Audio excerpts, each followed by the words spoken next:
이번 주 수확한 제철 경제 이슈 맛있게 요리해보는 시간입니다. 오늘도 박시동 경제평론가 나오셨어요. 안녕하세요. 네, 안녕하세요. 지금 한 3주째? 4주째? 예. 지금 탄핵이 경제에 미친 영향에 대해서 얘기를 한 것 같은데 네. 끝도 없어요. 그렇죠. 이게 지금 언제까지 우리 경제가 나락으로 갈 것이냐 정말 걱정되고 맞습니다. 국민들도 걱정 많이 하실 텐데 오늘도 좋은 소식은 거의 없습니다. 그렇습니다. 예. 일단 금리 인하 얘기가 한국은행으로부터 나왔어요. 네. 예. 이게 지금 기준금리를 낮추겠다라고 지금 예고를 한 거잖아요. 그렇죠. 예. 사실상 굉장히 이례적인데요.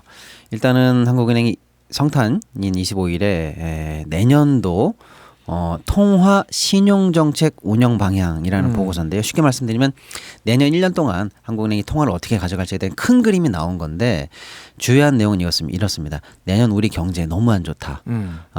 쉽게 말씀드리면 수출도 안 좋고 대외 변수도 안 좋고 뭐 경기도 안 좋고 다 안 좋은 거 투성이다라는 얘기를 복합적으로 진단을 했고요. 예. 그에 대한 해법은 뭐냐? 결국에는 금리를 내리면서 경기를 방어할 수밖에 없다라는 얘기인데요. 일전에도 저희가 한번 다룬 적이 있는데요. 미국이 내년에 금리를 원래 당초 4번 정도 내릴 것으로 전망이 됐다가 예. 2번으로 회수와 시기가 줄어들지 않았습니까? 맞아요. 그럼 미국이 이제 금리를 덜 내리는 상황에서 한국은행의 어저께 통화정책 방향이라는 것은 우리는 그럼에도 불구하고 우리 경제에 쉽게 말하면 우리 코가 속자기 때문에 금리를 내리면서 경기를 방어할 수밖에 없다는 얘기를 선언한 것은 한미 금리 차를 더 벌릴 수밖에 없다는 걸로 받아들이거든요. 예. 그러면 결국에는 우리나라 통화의 약세 그리고 강달러의 강화 이것은 더 강화시키는 방향으로 한국과 미국의 통화 정책이 달라진다는 얘기거든요. 그러면은 같은 돈 넣어도 그렇죠. 아니 이자 더 주는데 찾아가는 게 인지상정인데 그렇습니다. 그럼 달러 유출 더 심해지는 거 아니에요? 그렇죠. 그래서 이 한국은행의 정책은 환율에 대해서 신경을 쓸 것인가 아니면 그러한 부작용을 감수하고서라도 최악의 경기 방어를 먼저 할 것인가라는 측면에서 경기 방어 경기 침체만은 막아보겠다는데 중점을 둔 보고서로 읽히게 된 거죠. 그래서 사실은 어저께 여기에서 런던 시장에서 이미 환율이 1,460을 찍었습니다. 예. 그러고 나서 이제 오늘 어떻게 환율이 펼쳐지는가가 사실은 장중 굉장히 궁금하던 차였는데 아니나 다를까 1,450을 가볍게 넘고요. 실제 종가 기준으로 1,464.8을 돌파하면서 예. 사실 이 정도 수치라는 건 IMF 때 그리고 2009년도 2009년 3월 예, 글로벌 금융위기 여파가 계속 있을 때 예. 그리고 나서 지금 거의 지금 뭐 기억도 안 나는 수준의 10 몇 년 만이니까 5년 만에 최고치 환율을 돌파하게 됐고 특히 방금 저희가 이제 앵커님하고 말씀 나눈 그런 금융적인 변수도 있지만 장중 이 한덕수 총리의 이 담화 발표 때 그 직후에 사실은 정치적 불확실성이 더 커지면서 예. 순간적으로 5원 이상이 더 올랐거든요. 그러면서 이 한국 상황에 대한 안 좋은 것, 그 정치적 불확실성이 더 가중되는 것, 또 그러다 보니 자금 이탈에 대한 우려, 그다음에 투자 심리 위축이 복합되면서 환율이 소위 말하는 거의 발작적으로 튀었다 오늘. 그런 현상이 발생을 했습니다. 그렇군요. 이게 한덕수 총리가 오늘 그 담화문 발표하는 그때 주가 보니까 그때 또 막 폭락하더라고요. 맞습니다. 그때. 그러니까 이게 다른 거를 떠나서 뭐 정치 체제가 뭐 보수가 어떻고 진보가 어떻고 그런 게 아니라 불확실성이 계속 커지고 있다라는 거에 지금 시장이 민감하게 반응하는 거죠. 바로 그겁니다. 예. 우리나 프랑스나 공교롭게도 정치적 문제가 동시에 있었거든요. 근데 프랑스는 바로 신용등급이 내려갔어요. 예. 이유가 뭐냐면 이 문제는 해결하기 어렵다. 그래서 쉽게 말하면 A, B, C, D로 흘러간다. 그렇다면 이건 당연히 금융 변수가 된다라고 해서 바로 신용등급 내려졌거든요. 예. 근데 우리는 더 큰 이슈죠. 계엄이라는 더 큰 이슈가 있었는데 3시간 만에 계엄이 해제되고 한 차례 실패는 있었습니다만은 또 2주 만에 탄핵이 가결되면서 정치적으로 한국이 민주주의를 수습할 수 있겠구나라고 하니까 신용등급이 안 내려가거나 하는 정도까지는 지켜볼 만했는데 오늘 벌어진 이슈를 통해서 어쩌면 한국도 정치적 불확실성이 이제 증폭되는 거 아닌가라고 예. 생각하니까 투심이 위축되고요. 외국인이 더 빠져나가고 자금 이탈이 가속화된다라는 그런 위기가 시장에 돌다 보니까 주가가 빠지고 환율이 튀는 그런 현상이 생겨났다. 라고 볼 수밖에 알겠습니다. 없습니다. 그 한국은행이 이제 금리 인하를 예고한 것에 대해서의 어떤 고육지책 이 상황에 대해서는 저는 이해가 가는데 한국은행이 발행한 보고서에 따르면은 0.25% 포인트 금리를 인하를 하면은 그러니까 GDP 경제성장률은 0.07% 포인트 정도 오른다 이렇게 예전에 분석을 한 적이 있어요. 네. 그러면은 지금 이 정도로 외환 시장을 불안하게 할 정도로 지금 이거를 이렇게 예고까지 하면서 해야 되는 것인가? 그러면은 우리의 외환 보유액은 충분한 것인가? 뭐 네. 이런 의문이 네. 꼬리에 꼬리를 물거든. 게다가 결국은 이제 금리만으로는 안 되고 우리 뒤에 얘기하겠지만은 좀 재정 정책이 사실은 이게 돼야지만 이제 이게 좀 이 어려움을 벗어날 수 있을 것 같은데 외환 시장 외환 보유액의 지금 상황은 좀 어떤가요? 지금 아주 중요한 질문을 주신 것 같은데요. 예. 뭐 지금 고환율이라는 것 자체는 당연히 문제죠. 그래서 우리가 심도 깊게 다뤄야 되는 문제는 맞는데 오늘의 고환율은 아주 조금 예민하다고 저는 생각을 하는 게 뭐냐면요. 이게 사실은 저희도 가끔 얘기합니다만은 환율에 대해서 당국이 어느 정도 방어선을 쳤는가, 어떤 정책을 갖고 가는가 이런 것들은 사실 되게 민감하고 중요한데 경제 전문 기자나 평론가들도 또 필드에서 환을 플레이하는 플레이어들도 이런 걸 대놓고 얘기하지는 않습니다. 예. 환율 조작국 지정 우려도 있고. 또 그런 방어선이 한번 설정이 되면은 그게 무너진다는 것 자체가 한국 당국이 졌다는 얘기가 되거든요. 그리고 또 그런 방어선에 그럼 그동안 들어갔던 돈도 다 무용지물이 되는 거니까 쉽게 얘기할 수 어려운 주제긴 한데 최근에 우리 당국이 환율의 방어선을 설정했다라는 지표가 확인이 된 게 있어요. 뭐냐면 국민연금이 사실은 환해지를 하지 않는데 예. 환해지를 할 수 있는 포지션 전략이 오픈이 됐습니다. 며칠 전에. 내용이 좀 길지만 대충 넘어가면은 1,200원대의 10년 평균 환율 곱하기 250번수가 추가되는 것부터 국민연금이 전략적 정술적 환해지를 들어간다라는 게 오픈이 됐거든요. 소위 말하면 1,450선이 국민연금의 환해지 개시 시점이라는 게 시장에서 확인이 됐습니다. 그럼 뭐냐면요. 이 국민연금 혼자 결정하는 게 아니거든요. 예. 그러니까 국민연금이 1,450에서 환해지를 실시한다라는 버튼이 계속 눌린다는 거예요. 그러면 그 금액이 최대 750억 불까지거든요. 전략적 환해지, 전술적 환해지를 다 합치면요. 예. 그러니까 750억 불 정도의 달러가 1,450에 풀리려고 대기 중이었다는 얘기입니다. 그리고 국민연금의 이 한국은행과의 스왑 포지션이 650억 불로 늘어난 것도 며칠 안 됐고요. 예. 그리고 국민연금이라든지 기타 등등의 모든 환해지 전략의 맨 끝에는 결국 은행이 선물안을 통해서 달러를 시장에 매도하게 되거든요. 예.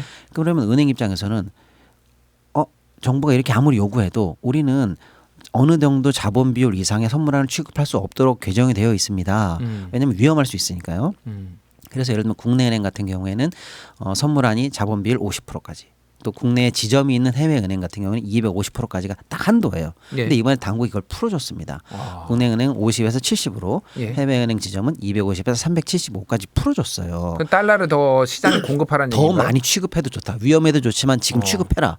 이런 얘기거든요. 예. 그다음에 내년도에 있을 우리 은행의 스트레스 테스트 완화를 위한 자본 보충이 내년에 있어야 되거든요. 그러니까 돈을 좀 아껴서 튼튼하게 은행을 만들어 놓고 있어라는 게 내년에 시행될 예정인데 이것도 기한을 하반기 이후로 연기해 줬어요. 무슨 얘기냐면은 죄송합니다. 1,450선에 대한 방어선이 설정되고 그거를 지키기 위해서 한국은행 얘기 좀 뺐습니다만 아무튼 다양한 수단 예. 금융당국과 그 외환당국이 동원할 수 있는 다양한 카드가 현재 동시다발적으로 준비를 마치고 실제로 투입되는 날입니다. 지금이. 그러니까 아주 중요하게 방어선을 치고 환전쟁에 나섰다라고 시중이 보고 있는데 이 와중에 가볍게 방어선이 뚫렸다는 게 중요합니다. 1,450원의 방어선으로 지금 추정이 되는데 그렇습니다. 오늘 1,463원 뭐 이 그렇습니다. 정도까지 64원이 찍었다는 넘었습니다. 그러니까 이것은 앞으로 이제 환율 입장에서 당국 입장에서는 환 방어하기 굉장히 어려운 상황으로 점점 몰리고 있고요. 그래서 여기서 방어선이 뚫리느냐 안 뚫리느냐가 사실 굉장히 중요한데 만약에 당국이 어마어마한 이제 아까 얘기한 모든 수단을 동원해서 이제 환율을 다시 1,450선 밑으로 내리려고 하면은요. 이제는 이벤트 문제가 아니라 오늘 일어난 정치적 불확실성에 따라서 점점 더 짐을 싸고자 하는 외국인, 우리 시장에서 탈출하고자 하는 세력들과 이제 당국이 정확하게 환율 안정자금이 붙는 예. 이런 현상이 앞으로 계속 이어질 건데 하필이면 오늘 같은 날 이렇게 과감하게 방어선을 뛰어넘는 정치적 불확실성 이벤트가 생겼기 때문에 아주 예민한 국면을 앞으로 계속 지날 것 같고요. 시중에서는 그럼에도 불구하고 정치적 불확실성이 해소되지 않으면 1450선을 지키기 어려울 것 같다는 반응이 좀 더 많은 상황입니다. 1500선까지도 잘못하면 상방을 열어야 된다라는 우려 섞인 전망이 계속 나오고 있습니다. 1500선이면은 그냥 97년, 98년 외환위기 때 보고서 그때는 뭐 1900원까지 가긴 했는데 그렇습니다. 그때 보고선 본 적이 없는 것 같은데요. 맞습니다. 어마어마한 수치죠. 지금 우리가 너무 이 수치를 우습게 보는 모양인데요. 사실은 개업 나기 전날이 1402원이에요. 근데 지금 불과 며칠 만에 10며칠 만에 2주 만에 1460원대로 60원대가 오른 겁니다. 이거는요. 말도 안 되는 일이지만 보통의 경우에 거의 반년을 달려야 갈 수 있는 수치예요. 그것도 우상향한다는 전제하에 이거를 지금 며칠 상간에 우리가 이뤄냈다는 건 아무리 강달러 변수니 뭐 금리의 변수니 있다고 하더라도 오직 정치적 불확실성 때문에 생긴 한국 시장에 대한 탈출 러시가 반영된 게 아닌가라고 볼 수밖에 없습니다. 외국한 평형기금 이걸로 지금 환방어를 보통 한다고 알려져 있는데 네. 상황이 어떤가요? 일단은 우리나라 전체 외환 보유고가 약 4,100불 정도인데 4,100억 불 정도인데 예. 한국은행은 그 정도면은 세계 뭐 몇 위권이고 뭐 8위권, 9위권이고 우리의 경제 규모에 비하면 IMF 공고 수준보다 많다라고 얘기하지만요. 또 실제로 외국한 방어에 들어간 외국한 평형 기금도 한 240~50조 있다 이렇게 얘기하고 있습니다만 예. 시장에서는 그걸 고지급대로 믿지 않죠. 왜냐하면 절대 금액이 4,000억 불이 뭐 넘느냐 안 넘느냐도 중요하지만 그게 다 사실 고정화 자산으로 되어 있거든요. 예. 그리고 이런 말씀드리긴 좀 뭐하지만 국민연금과 한국은행이 그 통화 스왑을 하면서 국민연금이 만약에 현재 650억 불 정도로 통화 스왑 분량을 늘렸는데 예를 들어서 국민연금이 100억 불만 줘요 이렇게 해도 당장에 100억 불 국민연금에 주면서 외환보유 100억 불이 마이너스가 됩니다. 그러니까 4천억 불 선이 깨지는 건 순식간이에요. 그럼 국민들이 느끼는 이 심리적 마지노선 같은 게 있거든요. 우리가 또 외환에 워낙에 트라우마가 있는 나라 아니겠습니까? 예. 그러니까 4천억 불이 있다고 해도 깨지는 건 순식간이다 이런 느낌이 있고요. 실제 환율 방어에 직접 투입되는 외평 기금 같은 경우에도 지금 정부가 사실은 그 재정이 많이 부족한 부분을 외평 기금을 땡겼었기 때문에 내년도에 순감이 들어가기 때문에 170대로 떨어진다라는 게 지금 현재 기정사실이고 170조 원 정도로 예, 유동자산도 사실 많이 썼거든요. 그래서 예. 당장 현금화할 수 있는 것도 조금 총알이 부족하다라는 게 업계 얘기입니다. 그러니까 그러면 잠깐만요. 예. 현재 지금만 외국한 평형기금이 250조 원 정도 있는 걸로 추정이 됐다라고 말씀하셨잖아요. 네. 그게 170조 원대로 감소한다라는 거는 한 1년 사이에 80조 원 정도를 환율 방어를 하는데 뭐 쓴다는 거네요. 그러니까. 아니요. 채워줘야 되는 순증 금액을 내년에 못 채우고요. 기존에 있었던 거를 정부가 공자기금으로 뺐습니다.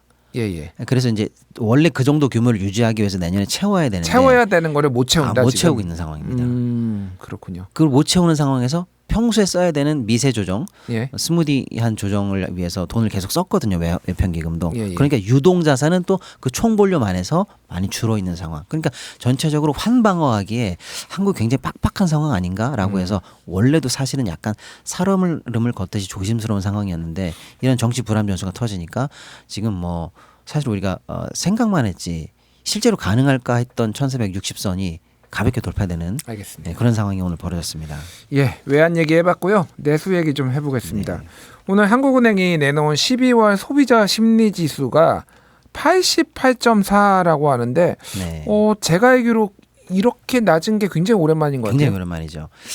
소비 심리 지수는 100이 기준이거든요. 예. 그래서 밑으로 내려갈수록 쉽게 말하면 소비가 얼어붙었다. 소비자들이 돈 쓰고 싶지 않다. 지갑 닫는다. 예. 이런 거고 위로 가면 좋은 거죠.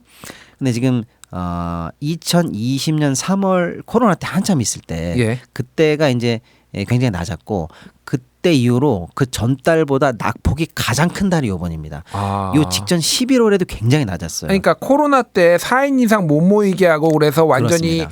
뭐 자영업자들 다 곡소리 났을 때 그때 예. 지금 그때 수준이라고요, 예, 지금. 얼어붙은 오. 느낌이 그 느낌입니다. 11월 달에도 안 좋았는데 예. 11월 달보다 지금 무려 12.3포인트가 한 달 만에 내려가서 88을 만들었고요. 예. 이 낙폭이 그만큼 크다는 건데 한 달 사이에. 예. 그 낙폭이 큰 원인은 또 정치 얘기를 할 수밖에 없는 게 현실입니다. 정치적 불안감이거든요. 예. 이런 얘기를 보충할 수 있는 자료가 또 하나 나왔는데 소상공인과 자영업자를 상대로 한 중소기업 관련한 조사가 정확하게 나왔거든요. 근데 소상공인 10명 중에서 9명이 계엄 이후에 직접적으로 매출이 줄었다. 90%입니다. 10가게 중에 9가게가 매출이 줄었다는 거예요. 예. 거의 사실상 100%죠. 그러면 그중에 얼마나 줄었나를 봤더니 약 44.5%는 100만 원에서 300만 원 사이.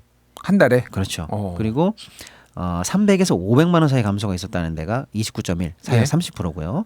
500만에서 1000만 원 정도까지가 14.9니까 15%. 그러니까 거의 뭐 적어도 300에서 1000만 원 사이 이 정도 줄었다는 거는 일반적인 자영업자들 입장에서는 특히 연말은 대목을 봐야 되는 시즌이거든요. 예. 그런 시즌에서 추가적인 수입을 못 올리고 오히려 전달보다 감소를 했다는 것은 계엄 직격탄으로 안 그래도 얼어붙은 내수에 충격을 줬다 이렇게 봐야 되겠습니다. 예, 폭탄에 맞았다 뭐 이 정도 되는 것 같은데 네. 진짜 기업들도 지금 상당히 문제예요. 상당히 문제입니다. 예, 뭐 지나가듯이 저희가 좀 예전에도 언급을 했지만은 대기업들이 지금 일단 현금 확보한다. 내년에 그렇죠. 어떻게 될지 모르니까 지금 돈 쌓아두고 있고 예. 알짜배기 기업들 자회사들 지금 매물로 내놓고 있는데 살려는 사람이 없고 뭐 이런 그렇습니다. 상황이잖아요 지금. 네. 그리고 회사채 물량이 역대 최대인 50조 원에 육박한다는 얘기도 있어요. 내년에 예. 이게 상당히 지금 중요한 부분인데요. 우리나라 국채가 한 231조 정도 내년에 발행될 예정이거든요. 근데 지금 우리나라 대외 신인돈이 지금 정치 불안 때문에 흔들거리지 않습니까? 예. 그럼 우리나라 국채가 생각보다 높은 금리로 발행돼야 될 가능성이 있어요. 그걸 제대로 팔으려면요. 많이 이자를 쳐줘야 많이 살 거 아닙니까? 그렇죠. 한국이 불안하니까. 그런데 국채가 230조가 내년에 높은 금리로 발행된다고 해볼게요. 그 위로 발행될 게 공사채, 은행채가 100조가 대기 중입니다. 예. 그럼 그 위로 또 가상금리가 붙죠. 그렇죠. 근데 그보다 더 위로 가상금리 붙는 게 우리 기업들에게 필요한 회사채인데 예. 내년에 상반기만 50조가 발행이 돼야 돼요. 예를 들어서 SK 같은 경우 6조, 뭐 롯데도 4조 등등등 해서 굴지의 기업들이 조 단위로 회사채를 발행해야 되는데 국채부터 시작해서 국가 신인도가 정치적으로 이렇게 흔들리다 보니까 이 회사채 금리는 어마어마하게 더 위로 갖다 붙거든요. 현재도 국채와 회사채 금리의 차이를 우리가 보통 스프레드라고 하거든요. 예. 스프레드가 현재 어마어마하게 벌어져 있는 상황이다 보니까 내년에 기업들 입장에서는 경제 계획도 어려워, 자금 조달도 어려워, 환도 어려워 하는 사면 초과의 상황으로 몰리지 않을까라는 게 벌써부터 우려가 되고 있는 중이고요. 그중에 어떤 회사채 하나는 높은 금리를 조달하더라도 혹시 발행이 잘못되거나 하면 롤오버, 쉽게 말하면 대환이 되지 않거나 하면 예. 당장에 부도나는 기업들도 현재 이제 속속들이 우려를 키우고 있는 중입니다. 금융가에서는요. 부도 대기업도 뭐 부도설 얘기가 나오지만 저는 아직 그거는 뭐 과장이라고 봤는데. 예를 들면 이런 거죠. 예. 우리가 롯데 케미칼 사태에서도 봤듯이 회사채에 특약 같은 게 많이 달려 있어요. 예. 너희들은 이 정도 신용 등급을 유지하고 있어야 돼. 아니면 이 정도 이자나 현금 흐름 갖고 있어야 돼. 물론 원리금 상황과 별도로요. 그래야 이 회사채 자체가 안전하니까요. 네. 근데 이 정도 상황이 위급해지거나 하면은요. 그 해당하는 기업들의 신용 등급이 내려갈 가능성이 있어요. 그러면 그 회사가 발행한 모든 회사채 전부 다 금리가 올라가겠네요. 아니요, 한 번에 다 기한이익 상실 사유가 발생합니다. 그래서 지금 한꺼번에 나 이거 못 믿겠으니까 이거 다 돈 그렇습니다. 토해내. 그래서 지금 현재 예. 한 등급만 더 내려가면 위험한 회사채들이 많이 있어요. 그렇군요. 그래서 사실은 전체 회사채 시장과 기업 시장이 현재 유동성 관련해서는 살얼음을 걷듯이 너무 조심스러운 상황입니다. 알겠습니다. 어쨌든 이런 상황에서 정부가 조금 금융당국과 정부가 하려면 좀 추경 얘기가 나오고 있는데 그렇습니다. 사실 그게 얘기가 나오다가 지금 뭐 여야끼리 싸우고 지금 뭐 탄핵 이거 가지고 지금 신경전 벌이면서 지금 얘기가 쏙 들어갔어요 지금. 그렇습니다. 정부에서는 그나마 1년에 있는 예산 중에서 75%를 상반기에 조기 집행하겠다. 그래서 상반기에 그걸로 일단 경기를 어떤 식으로는 대응하겠다라고 하는 건데 우리가 2023년에도 봤듯이 상반기에 조기 집행해도 하반기에 추경이 없으면 바로 마이너스 성장으로 돌거든요. 예. 결국에는 추경이 필요합니다. 그렇다면 하반기 이후에 구경할 게 아니라 상반기에 확실하게 경기 부양을 해야 되는데 안타깝게도 정부와 지금 뭐 국민의힘이 여당인지 모르겠습니다만 국힘에서는 상반기 조기 추경은 현재 검토되지 않은 걸로 봐서 예산 조기 집행만 현재 검토하고 있거든요. 시중에서는 많이 부족하다는 입장입니다. 특히 한국은행 총재가 직격을 했어요. 예. 재정을 풀어서라도 당장 경기 방어해달라는 얘기를 할 정도니까요. 알겠습니다. 지금 경제가 얼마나 심각한지 이거 뭐 1시간 얘기해도 부족할 것 같은데 오늘은 시간이 다 돼서 여기까지 정리하도록 하겠습니다. 공간 칼럼 박시동 경제평론가와 이야기 나눴습니다. 감사합니다. 네, 감사합니다.